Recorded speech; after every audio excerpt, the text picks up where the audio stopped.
Well, it's year 9 for the Helix, and I thought it might be time to finally give it a try. Don't bother. 9 years is a lifetime in the digital world. Helix users still like this device for good reason.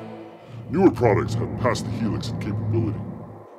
I'm not so sure about that. It's proven to be future-proof with constant updates. Newer devices have far more DSP. So far, a couple of those devices haven't taken full advantage of all that extra horsepower. Meanwhile, the Helix has proven to be extremely efficient with so many new features with every update. You'll just be wasting your time and money. I think it's worth the time to find out for yourself. You know, he might be right. I think I might just give it a try.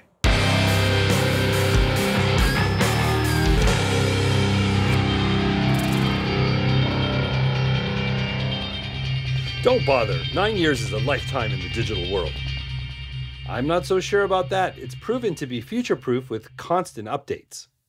Hey there, I'm Dan, the self-proclaimed Lonely Rocker. Thank you so much for joining me today. So what, it's been 9 years and I finally get my hands on a Helix. Now, in defense of the Helix, I've kind of resisted amp modeling in general. It wasn't until pretty much late last year where I started getting serious with the more pro-level modelers, mainly because I've discovered how great they are in the studio. And not just for the amp models themselves, but there's other functionality here that really complements the workflow here, makes certain things easier. So I will be talking about that and how it relates to the Helix. Now, I think there's been more chatter about this than any other modeler out there, just because it's been about 9 years and people are anticipating that Line 6 has to be coming out with something new at the flagship level, but it's come from some pretty reliable sources that we're not going to be seeing a brand new Helix or something new at this level in 2024. So clearly, Line 6 is still very confident about what they can deliver with this device. And if you're in the market for a modeler and you want something at this level and you're interested in Line 6, well, right now we're talking about the Helix. So I spent a good 30 days with it. I want to share with you my opinion and my experience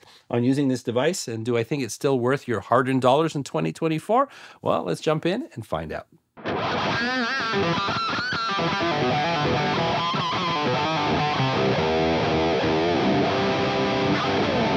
All right, so I want to talk about my setup here and how I'm using the Helix. Important to note that my predominant use is in a studio setting. I'm not a live player, so if you are a live player, your requirements may be a little different than mine, but this is my experience video, right? Anyways, the Helix has assumed the role as the central hub here in my studio, which means it's the audio interface. It also, I use it for monitoring any audio coming out of my system. That's for recording, and if I'm just general listening, you know, watching YouTube and things like that. That connection is really simple, especially on a Mac. There's no drivers needed. Just take the USB output and go straight into the computer. My Mac Studio is in the other room. It's about 6 feet from here. I have a long USB-C cable, and actually I had to use an adapter because it's USB 2.0 and this sort of square printer connection. So it's a USB-C converts to the USB 2.0. So the adapter plus 6 feet directly into the computer. That's what I generally do for audio interfaces. If you've been wondering if you can do that, well, I've been doing that for about a month, and so far I haven't noticed any issues. So that works pretty great. On top of that, because it is my audio interface, I'm monitoring everything directly off of the Helix. So the XLR outputs are going straight into my studio monitors. I've got the Yamaha HS7s. Now, in terms of recording, that means you have direct monitoring. So even though we record through USB, through any one of the inputs or outputs you set through the Helix itself, but the monitoring is coming straight off the Helix, and that relates to feel. And feel generally relates to any lag or latency, which sometimes I know recording into an audio interface where I have to process through a plugin or something like that, especially as I get later into a project, I always end up getting some kind of latency, and it's a terrible way to work. So in this case, it's a non-issue because I'm hearing it straight off the Helix. Feeling is natural in any amps that I choose, and that's a big consideration when you're deciding on what tools to use when recording. So from there, we have a lot of effects loops here, and that provides the ability to bring in a lot of different sources. I've got real amplifiers here. I love reamping. I want to bring in pedals. I've even got Tonex here. Tonex is something that I deal with in terms of amp capturing. You can't capture with a Helix. You can't capture with a Fractal either, but I can use that pedal as a source and bring it in through an effects loop, and it's a really, really cool way to work. So I'm going to show you how that's all connected, but I want to start off and share a little riffage with you, and then we'll dive into the connections of these peripherals.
right, so I want to talk about how I'm bringing in different sources through the Helix, utilizing the effects loops built into the device. There's 4 of them. Now, this feature probably made me more excited than the amp models themselves, because in a studio setting, it's great to bring in all sorts of different sources. I mean, having an all-in-one certainly has its conveniences, but when you're shaping tones, you like to make your own sounds, it's great to have the option to bring in a lot of different sources. So to start, we've got the Rev G20, good Canadian company. That's a bit of a theme in this video. We've set it up through Effects Loop 1. It's coming in direct, so we have the clean, the raw amp tone, and that's going through the cab IR block. I'm using a third-party cab IR. Actually, it's an own hammer cab IR, so that just gives me the basic clean sound. Now, if I want to add distortion, I can go to the distortion channel on this amplifier, obviously depending on the amp you're using, whatever options you have on board.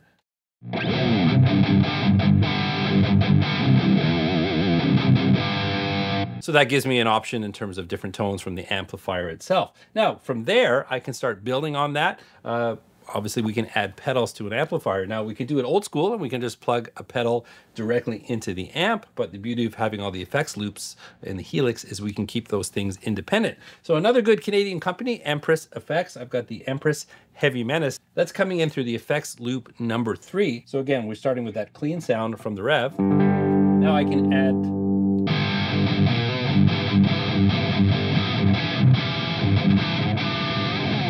just gives me another flavor that I can call on pretty easily. So that would be option number 2. So now if I turn that off, and I'm also going to turn off the amp, and I'm just turning off the effects blocks related to those devices. And then number 3, as I mentioned, we've got a Tonex pedal here. So if I turn that on,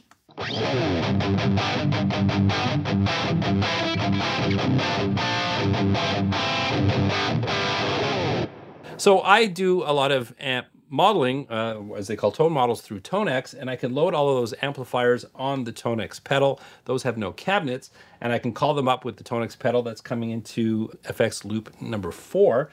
And again, it's just another option. These are just examples. We can bring in 2, 3, 4 different amplifiers, a couple more pedals. There's just whatever variety that you want to bring in. And I love working that way. And especially this preset that I've created, it allows me to audition a lot of different sounds. And when I find something that I want, I can copy the preset and then I sort of clean it up and then focus on the one source that I'm working on. And then I could process it, add, any cues or other effects that I want to add to it. And utilizing the second lane here, I actually have an amp block here with a cab IR as well, and I should mention I also have reverb on these as well. So I actually have a Helix amp. I think I'm using the Rev Red, whatever it's called. I showed that in the little jam that I did before. So I can switch between amp models to actual physical sources, and it's just a really, really great way to work. And having a studio, that's what it's all about. Me personally, I don't want to rely on the one device to provide all my tones, but clearly the way this device was designed, they expected that pro players and people working in studios want to incorporate other devices, and it's working flawlessly well. Now, I'm really just scratching the surface here. These are concepts that I can dive into much deeper, and I plan on here on the channel, so definitely like and subscribe because there's going to be more topics coming in. All these recording techniques, I'm definitely going to elaborate further because there's lots to talk about. I mean, I've been recording DI for quite some time now, working in a home studio. Just that basic concept alone just really revolutionized how I can record. But by extension now, because I'm coming in direct, I can incorporate all of this great gear, and I can work silently as well. So having all this great tone and all these different options, utilizing real amps, I mean, you can dime these amplifiers, and utilizing load boxes and things like that, bringing in that line signal, and then running it through the Helix and having all the routing options. It's just been a real amazing way to work. Now, on top of that, it should be noted that the Helix can be used as outboard gear. You can process signals that are in your DAW. So you can route sound out of the DAW, run it through the Helix. So it could be a vocal, it could be drums. If just taking advantage of all the effects on the Helix. That's something that I've been doing as well. I'm not going to go too deep into that right now, but it's definitely something that I've been doing. And the fact that there's a microphone input with phantom power. I have the microphone here at my desk. I don't sing, and I'm sure you don't want to hear that. But I do voice work, voiceovers and things like that in my videos. So again, I could process my vocal directly through the Helix. Now, something I want to mention, and this gets into reamping. Again, I'm going to be covering that in a dedicated video, but I was watching a number of videos about reamping through the Helix, and there's some small mistake that people have been making because there's the outputs 7 and 8, which are sort of hardwired for DI signal. So if you're recording your guitar, the DI from that guitar will show up on input 7 in your DAW. Some people are saying you got to switch it to 7 and 8, and that's actually incorrect because it's only 7. That's your guitar. Input 8 is going to give you the DI from your microphone, from the microphone input. So if you're recording through the Helix, let's say a voiceover, or you're singing and you're adding some compression and some reverb, if you also record input 8, you're going to get the DI signal from the microphone input. So guitar is on 7 and the microphone is on 8.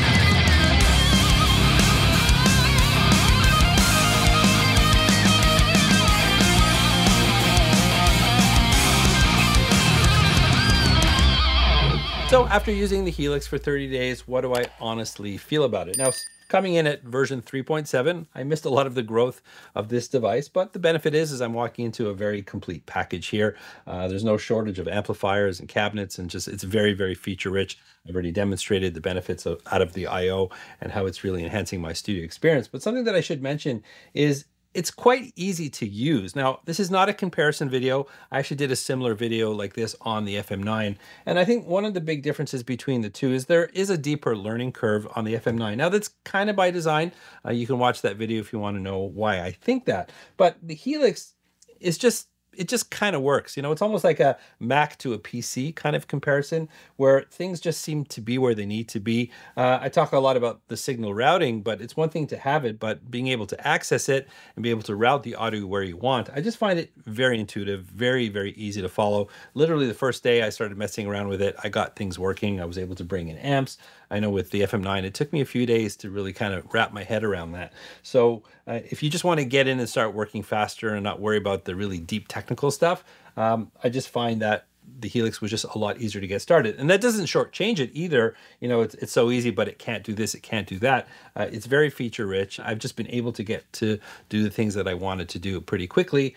And it's a good place to start because then you can get deeper and deeper into the unit and really discover what it can do. So I want to briefly touch on DSP. I don't want to get too technical about this because it's something that people talk about as you have new players on the market right now offering quad-core processing, and everyone's raving about what it offers. But to me, the whole experience, I think, is beyond DSP. Of course, there's benefits to more horsepower, but there's what seems to be a lot of efficiency with how the whole system works. Now, in terms of noticing any limitations, I can't say that I notice anything, and that just could be because of my workflow. I mean, I give you a small slice on what I'm doing. I'm not going crazy processing too many things at once. I'm relying on signal routing to create options, and then I'm recording, multi-tracking, layering, and things like that. I'm not trying to do too much at any given time. To me, the flexibility is the physical device itself and what it offers. And not once did I run into any DSP issues. Now, if you're playing live and you're creating some pretty wild presets and you're using a lot of pitch shifting and delays and reverbs and trying to stack amps and things like that, maybe you're going to start running into some issues there. But I'd question, when is enough? But that's an individual choice. Now, I do get comments, and I've talked about this in other videos, and people get into the weeds of how the DSP processing affects the quality of the amp models themselves. But honestly, the amp models sound so great as they are, and I'd argue recording them, mixing them, blending them, put this against any amp model on the market today. If there's been some advancements in the quality of those amp models, it's probably like the top couple percent, and I think cab IRs and the cab technology negates those differences, in my opinion. I've got a couple of different pro level devices here, and I don't think anyone is going to be able to know the difference. I didn't run out of any processing power, and I was able to do pretty much everything that I've attempted to do in the first 30 days. Of course, I'm going to keep working with it beyond this first month, but so far, it hasn't been an issue for me. So I want to talk about quickly value for money. I think it's important, and maybe more so with this particular device because it has been on the market for some time. Now, overall, it offers a lot of value for me because I needed to upgrade a number of different things here in my studio. Now, if you're fully stocked and you're just looking for an amp modeler, you might evaluate it a little bit differently. That's why it's always important to address your own personal needs. But for me, I wanted to upgrade a few features here in my studio. And I've talked about I/O.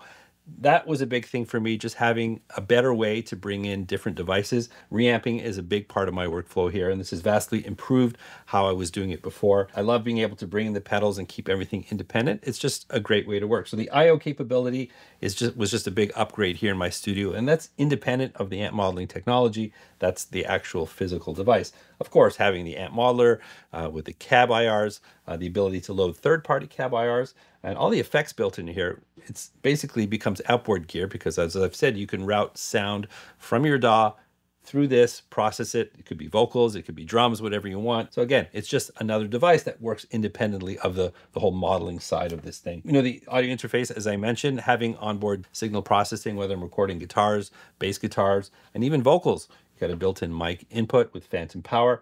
I've got a signal chain here, a preset that I've created for my vocals with a bit of compression on there. And then, like I said, everything that you do, you can record that DI. So it's just a really great way to work. So a very full-featured audio interface with, of course, all of the guitar-related tones that you would ever need and tons of signal routing. I think you get a lot of great value for your dollar here, because if you were to purchase the functionality in independent devices, surely you're going to spend a lot more than the cost of this unit.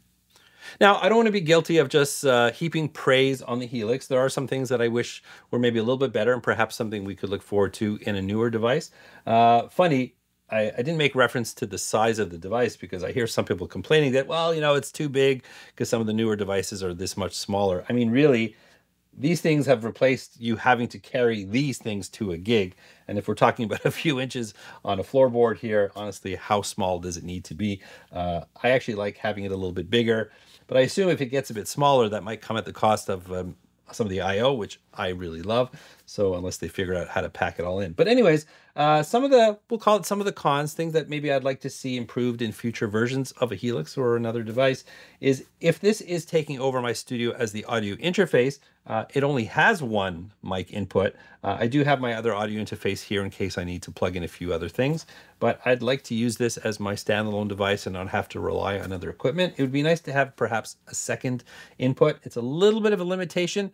It's getting me personally about 80% of the way there, but sometimes I want to bring in two different microphones. Now, I do have a mic preamp here, so I can take the line out and run it in here, but again, it'd be nice to have a second mic input. If they're going to put one on there and they're going to tease us a little bit, maybe there's room to put a second one. The other thing is the connectivity. Now, the fact that this device is 9 years old, it's understandable because some newer devices are still using USB 2.0. Now, I've had some discussions about this, and I understand some of the reasons why. It's a very robust connection, even physically, because, you know, USB-C is a tiny little connection, so maybe it's prone to damage. I don't know. But modern computers, especially if you're in the Mac world, my computer's got Thunderbolt 4, which is compatible with USB-C. There's only a couple of USB ports on there. I have to get hubs because there are devices that still use USB. But the fact of the matter is the computer itself is slowly getting away from it. So plus Thunderbolt connections are much faster. Now, in recording with direct monitoring, latency is not an issue, but I've noticed in reamping, it does introduce some latency, and Thunderbolt is just a faster connection, and I like to use Thunderbolt devices wherever possible. Again, I understand people talk about why they still use these things, but it has to be compatible with the gear we're using and the computers that we're using. So perhaps something to think about for the future. Also, balanced inputs. As I understand, the Helix does not have balanced inputs in a recording context as well, especially when you're running longer runs of cable. Unbalanced cables could be more prone to noise, especially recording amplifiers. I have done some testing with other gear, and I've had some good success when I have balanced connections. A couple other factors, and something I could talk about in another video, but the lack of balanced inputs on here, something again I'd like to see in a future version of the Helix, or whatever they choose to call it whenever they get there. But these are really small things, and I have workarounds for all of them. But overall, it's been a very enjoyable experience. Sorry it took me so long to get to Helix, but I'm enjoying it right now, and I look forward to spending more time with the Helix to see what I can discover. I hope you've enjoyed this video. Like I said, I'm going to do a deeper dive on some of the concepts that I touched on in this video. We're going to get deeper into recording techniques and things like that in this device. If there's anything you want to see from me on this channel, please don't hesitate. Just let me know in the comments. But if you did enjoy this video, please don't forget to like, subscribe, and ring that bell. And by the way, while you're over here, I've got a video sitting over here that you might want to check out. I had a whole discussion about the device. If you want to get some thoughts from someone in the know about the Helix, definitely check that out. But remember, you don't need a band to rock and roll, and I'll catch you in the next one.